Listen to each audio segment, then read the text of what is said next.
He said it was just storage, but he guarded it like a secret. One night I heard noises beneath the floor crying.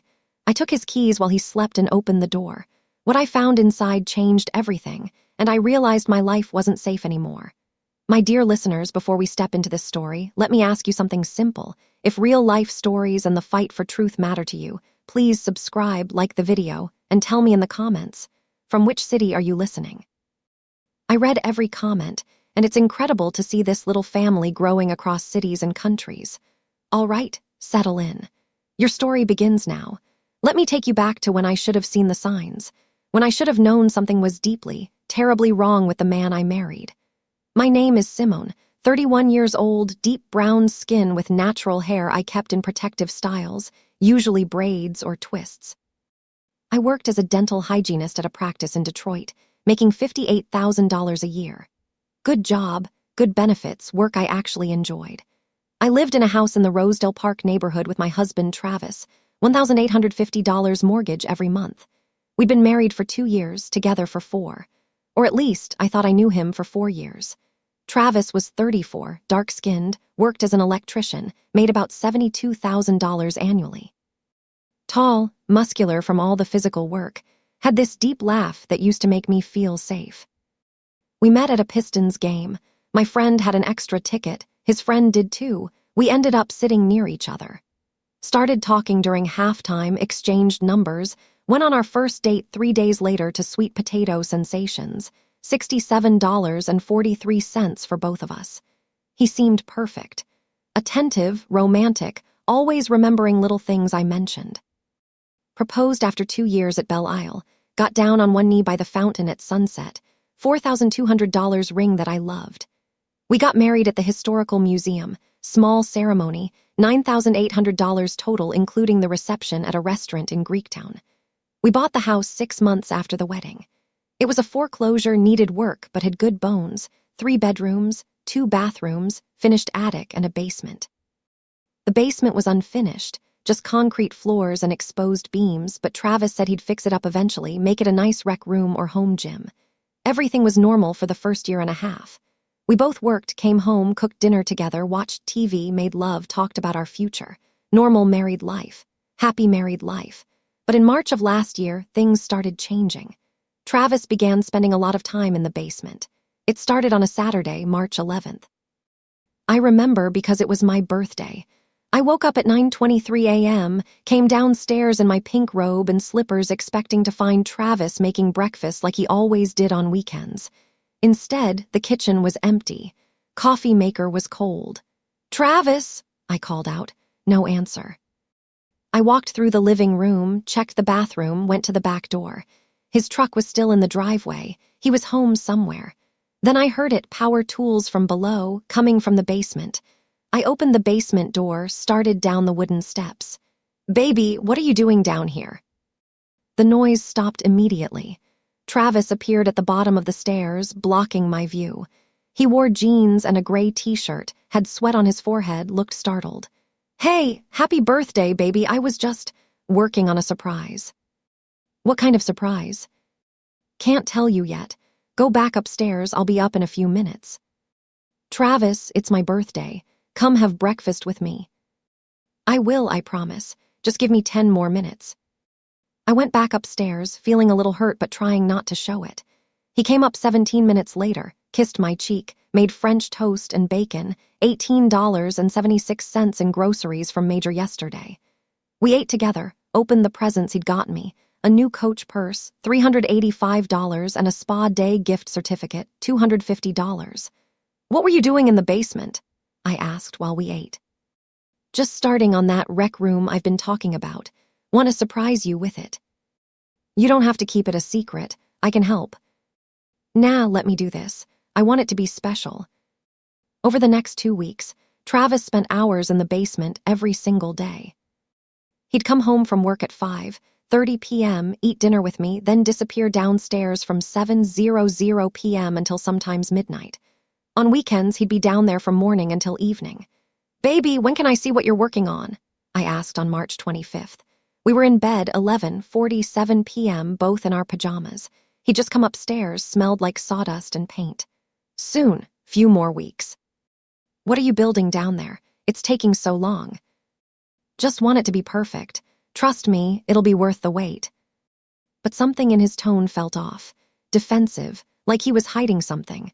On April 2nd, I tried to go down to the basement while Travis was at work. I had the day off, decided to take a peek at what he was building. But when I tried the door, it wouldn't open. Locked. When had he installed a lock, and why? That evening, when Travis got home at 5:44 p.m., I was waiting in the kitchen. I'd made spaghetti and meatballs, garlic bread, salad, $32.18 in groceries. The smell of marinara sauce filled the house. "Hey, baby," he said, kissing me. "Smells good." "Travis, why is the basement door locked?" He froze for just a second, then recovered. "Oh, I installed that last week. Got some expensive tools down there now. Don't want anyone getting in if someone breaks in." "We've never been broken into." "Better safe than sorry, right?" "But I can't even go down there. Can I have a key?" "Why do you need to go down there?" "Because it's my house too. What if there's an emergency? What if a pipe bursts or something?" He pulled me close, rubbed my back. "Baby, you're overthinking this. I just want to surprise you with the finished room. Please, just be patient a little longer." I wanted to push harder, but I didn't. I should have. God, I should have. Over the next month, Travis became even more secretive about the basement. He'd installed a deadbolt that needed a key from both sides. He kept the key on his keyring at all times, even slept with his keys on the nightstand. I started noticing other things too. Groceries disappearing faster than normal. Extra milk, bread, canned goods going missing. When I mentioned it to Travis, he said I must be miscounting. "We go through a lot of food, Simone. You probably just forgot you used it." But I knew I hadn't. I kept careful track of groceries, had to on our budget. A gallon of milk that should have lasted a week was gone in 3 days. A loaf of bread I'd bought Monday was empty by Wednesday. Then in early May, I started hearing sounds. The first time was May 8th, a Tuesday night. I was in bed alone at 2:17 a.m. Travis was working a night shift, wouldn't be home until 7:00 a.m. I woke up needing to pee, started to get out of bed when I heard it. A thump from below, from the basement. I froze, listening. Another thump. Then what sounded like footsteps, something moving down there. My heart started racing. Someone was in our basement. Someone had broken in. I grabbed my phone, hands shaking, ready to call 911. Then I hesitated. What if it was just the house settling? What if it was pipes or the water heater? I'd feel stupid calling the police for nothing. I crept out of bed, walked quietly to the basement door, put my ear against it, listened. Silence for a long moment. Then crying, soft, muffled crying. What the hell? I tried the door handle. Locked, of course. I thought about calling Travis, but what would I say? I heard crying in the locked basement. "You won't let me enter." I went back to bed but didn't sleep. Lay there listening but didn't hear anything else. By the time Travis got home at 7:12 a.m., I'd convinced myself I'd imagined it. Been half asleep, heard something from outside or from a dream. But 3 nights later, I heard it again. May 11th, 1:53 a.m. Travis was sleeping beside me, snoring softly. I heard thumping from the basement. Then crying. Definitely crying this time, no question. I shook Travis awake. "Baby, wake up. Someone's in the basement." He sat up groggy. "What?" "I hear someone down there. Listen." We both listened in silence. Nothing, just the hum of the refrigerator in the kitchen. "I don't hear anything," Travis said. "I swear I heard crying. Someone crying in the basement." He rubbed his face. "Simone, there's nobody in the basement. The door's locked, remember." "But I heard." "You probably heard something from outside, or from a neighbor's house. Sound travels weird at night." "Travis, I heard crying, from below us." "Baby, I'm telling you, there's nothing down there but my tools and the rec room I'm building. You're stressed, you're tired. Go back to sleep." He rolled over, went back to sleep within minutes. I lay there staring at the ceiling, my heart pounding. I wasn't crazy. I knew what I'd heard. The next morning, May 12th, I called my best friend Tamika during my lunch break at work. We met at a cafe near the dental office, Grand Bistro, $13.75 for both our sandwiches. She had her hair in blonde goddess locks, wore scrubs from her job as a medical assistant. "Girl, something weird is happening at my house," I said. "Weird how?" I told her everything. The locked basement, Travis's secretiveness, the disappearing groceries, the crying sounds. Tamika put down her sandwich, looked at me seriously. "Simone, that's not normal. None of that is normal." "I know it sounds crazy. It sounds like your husband is hiding something in that basement. Something big." "But what? What could he be hiding?" "I don't know, but you need to find out. Get a key, wait until he's at work, and check that basement yourself. He keeps the key on him all the time. Then get it when he's sleeping. I'm serious, Simone. This is giving me bad vibes. Locked rooms, mysterious sounds, lying about groceries. That's not rec room renovation behavior. That's hiding something serious behavior." I knew she was right. But part of me was scared of what I might find. That night I tried to act normal. Made dinner, fried chicken, collard greens, cornbread, $27.94 from the grocery store. Travis came home at 5:52 p.m. We ate together, watched an episode of Power, then he went down to the basement at 8:15 p.m. like he did every night. I heard Power tools for about an hour, then nothing. He came back up at 11:34 p.m., showered, came to bed smelling like Irish spring soap. At 2:00 a.m. I was still awake. Travis was deeply asleep, snoring. His keys were on the nightstand, right next to his phone. I could see them in the dim light from the street lamp outside our window. My heart pounded as I slowly, carefully reached across him to grab the keys. He shifted slightly and I froze, but he didn't wake up. I got the keys in my hand, slid out of bed as quietly as possible. I stood in the bedroom doorway for a full minute, making sure he was still asleep. His breathing stayed steady, deep. He was out. I crept down the hallway, down the stairs to the basement door. My hands were shaking so bad I could barely get the key in the lock. The deadbolt clicked open so loud I was sure it would wake Travis. I waited, listening for footsteps from upstairs. Nothing. I opened the door. The basement stairs descended into complete darkness. I used my phone flashlight, started down the steps slowly. The wooden stairs creaked under my weight. I stopped on each step, listening. At the bottom of the stairs, I shined my light around. The basement looked normal. Travis had indeed been renovating. Fresh drywall on some walls, paint supplies in the corner, his toolbox, a workbench. It looked exactly like what he'd said, a rec room being built. But then I noticed something. On the far wall, there was a door, a new door that definitely hadn't been there when we moved in. It was painted the same color as the walls, almost hidden if you weren't looking for it. I walked across the concrete floor, my bare feet cold on the stone, reached the door. There was a padlock on it.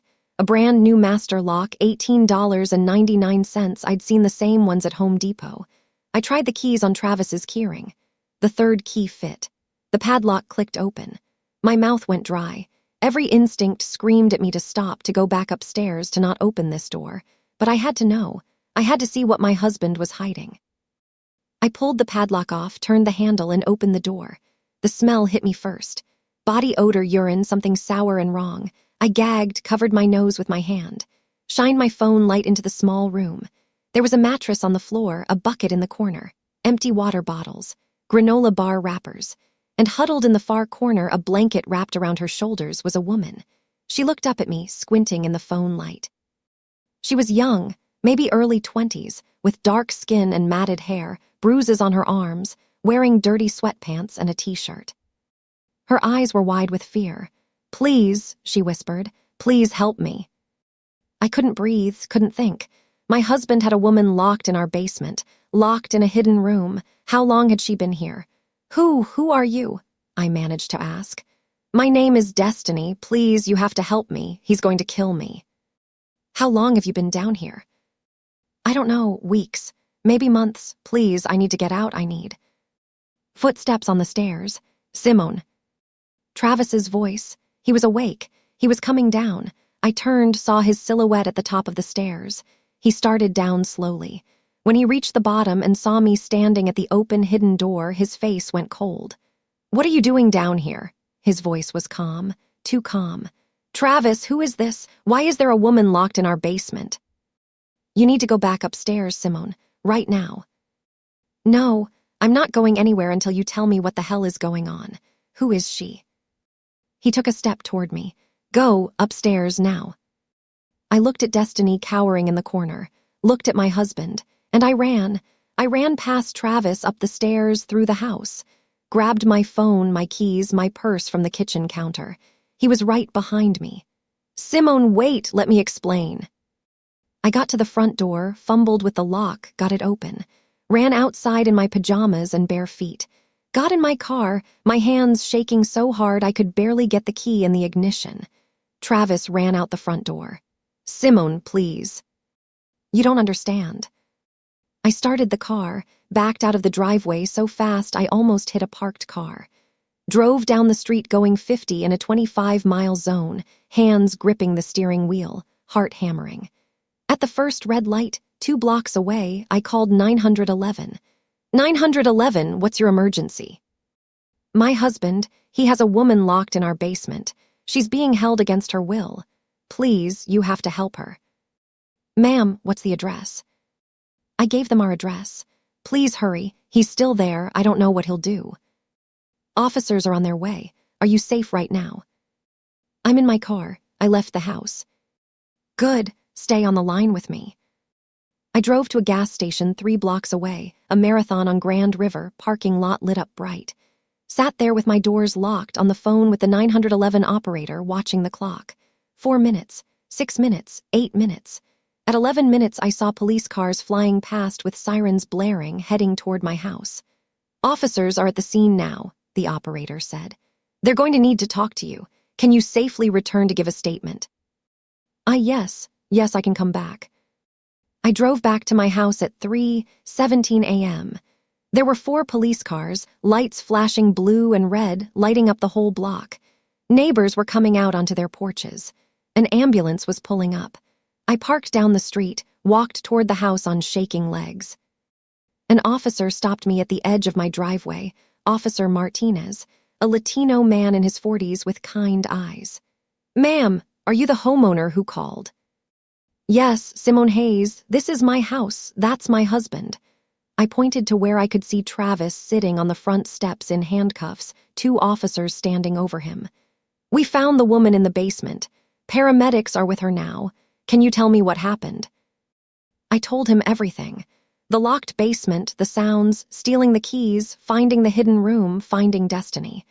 Officer Martinez took notes, his face getting grimmer with every detail.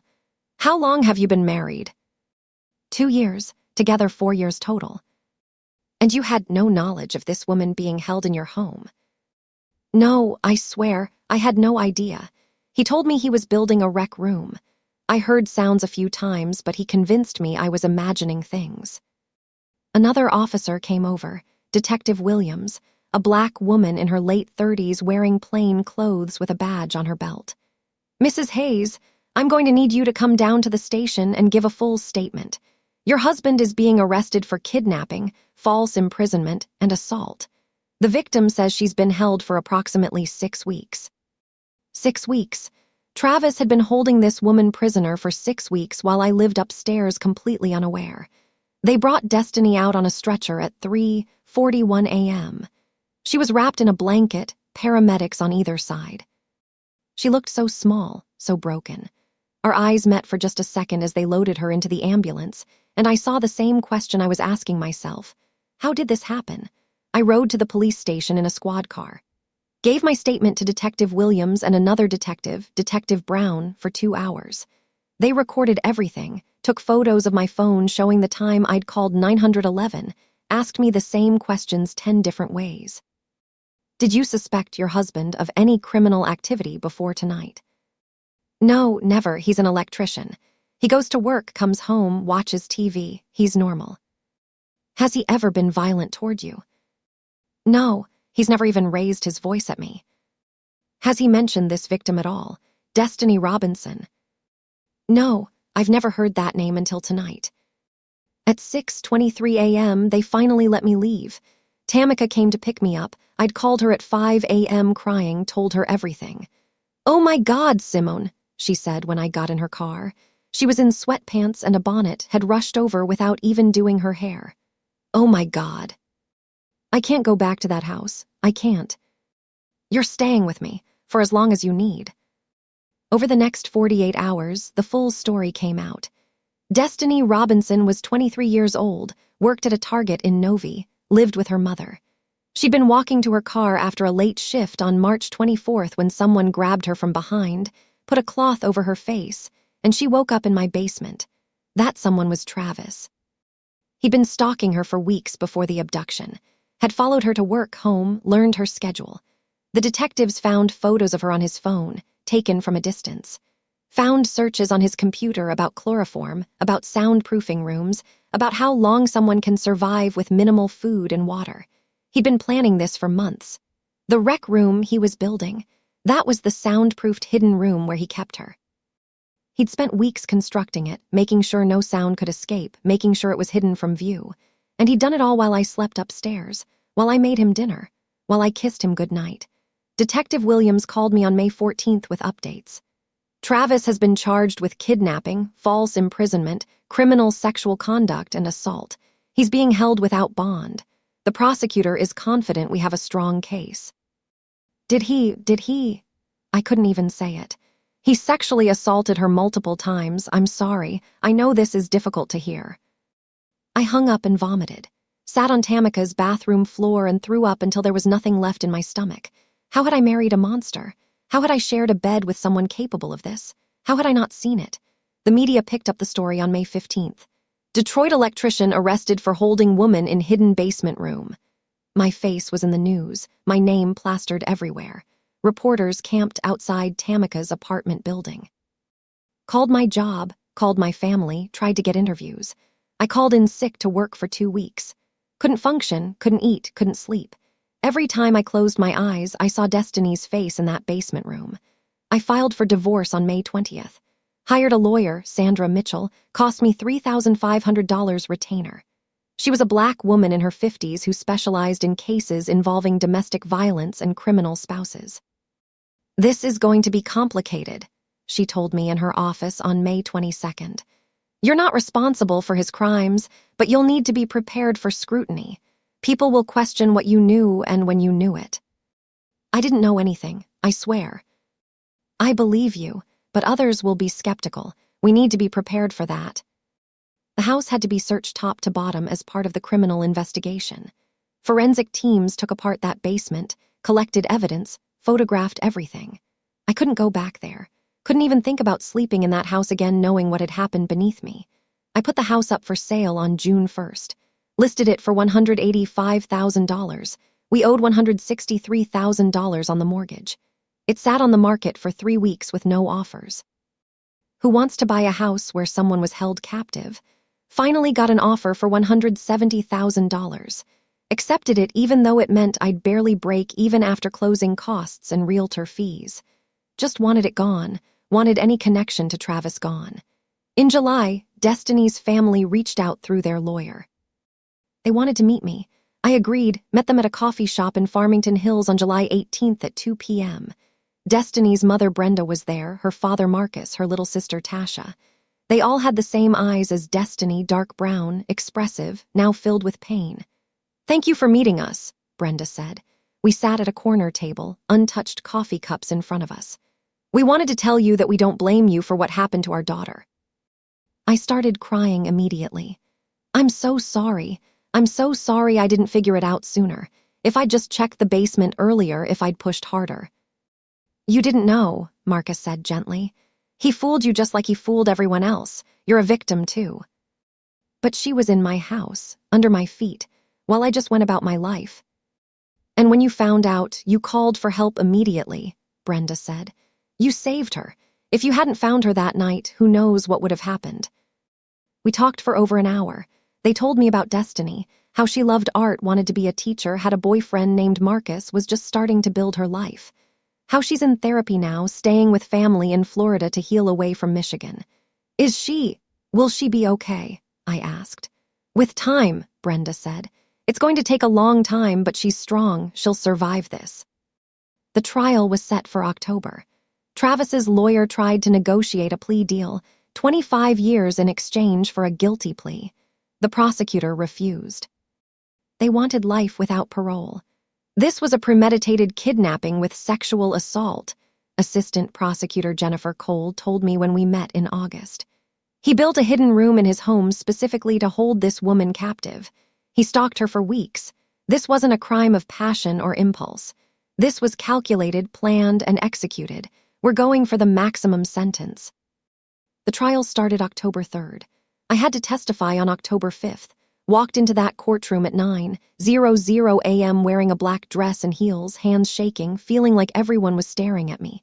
Travis sat at the defense table in a suit, looking like the man I'd married. Clean-cut, handsome, calm. It made me sick. When they called me to testify, I had to walk past him. He looked at me, tried to make eye contact. I looked straight ahead. "Mrs. Hayes, can you tell the court about the night of May 12th?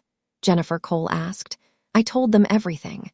The locked basement, the sounds, stealing the keys, finding the hidden room, finding Destiny. My voice shook, but I got through it.